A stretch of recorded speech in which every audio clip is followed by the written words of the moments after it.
They said it would be the final blow, the crusade that would break Islam's hold on the Holy Land. A divinely blessed war, cleansed of the greed and sin that had corrupted those before it. The Church promised salvation, the Pope promised glory, but what they delivered was betrayal, delusion, and a flood of blood that stained the Nile.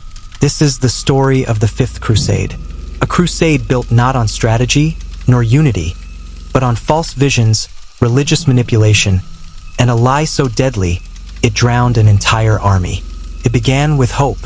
It ended in humiliation, and at its heart were men who claimed to speak for God, while leading thousands to slaughter. By the early 13th century, the crusading world was in ruins. The First Crusade had succeeded, yes, but barely. The Second had failed. The Third gave us Richard the Lionheart, but no Jerusalem. The Fourth never even reached the Holy Land. It sacked Constantinople, a Christian city, tearing apart the Byzantine Empire. The dream of a united Christendom was cracking.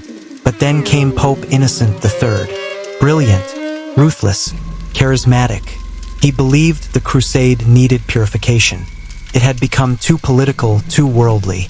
So he planned something new, a Fifth Crusade. One led not by kings, but by the Church itself. One where obedience to God and to Rome was absolute. The idea was simple. Instead of marching directly to Jerusalem, the Crusaders would strike Egypt. Because Egypt, in the 13th century, was the true heart of Islamic power. Take Egypt, the logic went, and the rest would fall like dominoes. It made sense on paper. In 1213, Innocent III called for the new crusade. He died 2 years later, but his successor, Pope Honorius III, carried the torch.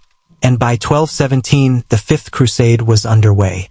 But from the start, it was cursed with division and deceit. The army was a patchwork. Germans, Austrians, Hungarians, Frisians, and Templars, commanded by papal legates, clergy who often had no battlefield experience. And worst of all, they didn't trust each other. Secular knights distrusted the priests. Priests ignored the knights. Every move was delayed by argument, every plan sabotaged by pride. Still, they gathered in Acre, the last Crusader stronghold in the Levant, and began operations. But it was Egypt, specifically the city of Damietta, that became their obsession. In 1218, they launched a siege. Damietta was a vital port city, sitting at the mouth of the Nile. This fall would open the road to Cairo, and after brutal fighting, it did fall. In November 1219, Damietta was taken. The Crusaders rejoiced, but what followed was disaster.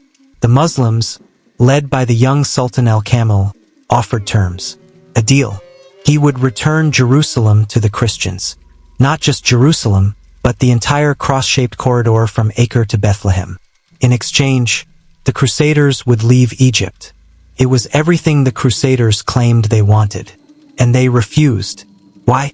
Because the papal legate, Cardinal Pelagius, said no. He believed the victory was ordained by God, that more was coming, that compromise was weakness, that Jerusalem must be won by sword, not negotiation. The army obeyed him, and it was the greatest mistake of the entire crusading era. They marched south, deeper into Egypt, toward Cairo. But the Nile is not a passive river. It floods. The Crusaders, unfamiliar with the terrain, became trapped by the rising waters. Bridges washed away, supplies spoiled, and suddenly, the once proud army was stranded, hungry, sick, and surrounded. The Muslims struck back. Disease ravaged the Crusaders. Morale collapsed. Deserters were slaughtered. Finally, the Crusaders were forced to surrender. And in a final act of divine irony, Sultan Al-Kamil showed mercy. He allowed the survivors to retreat, even returned prisoners. He, the so-called infidel, had shown more humanity than the men who spoke in God's name. And Jerusalem? It remained in Muslim hands for years to come. So why was this crusade allowed to happen? Why were thousands sent to die in a foreign land? For a plan that unraveled before it began. Because the crusade was not about liberation. It was about control. The papacy wanted to dominate the Crusades, not just support them. By removing kings and empowering clergy, The Pope believed he could create a new holy war, one in Rome's image. But he failed to understand war, and he failed to understand Egypt. Even worse, the Church relied on mystics and visions to guide them. A monk named Oliver claimed divine revelation told him that Egypt would fall if the Crusaders remained pure. Visions of heavenly banners and miracles filled sermons across Europe. They believed the Nile would dry, that angels would guide their swords. But the Nile did not dry, and the only thing waiting for them was mud, rot, and blades. This was not a crusade of glory.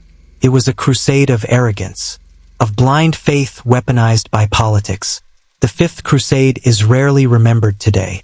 It had no great victory, no heroic last stand, just the slow death of thousands, ordered by men in robes, who believed themselves infallible. And perhaps that is why it matters, because it shows what happens when religion is stripped of wisdom, when belief is used as a weapon, when God's name becomes an excuse for pride.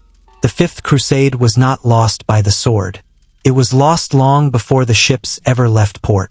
Lost in Rome, lost in pride, lost in the lies told to those who believed.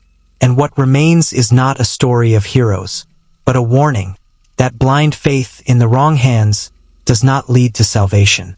It leads to blood and silence,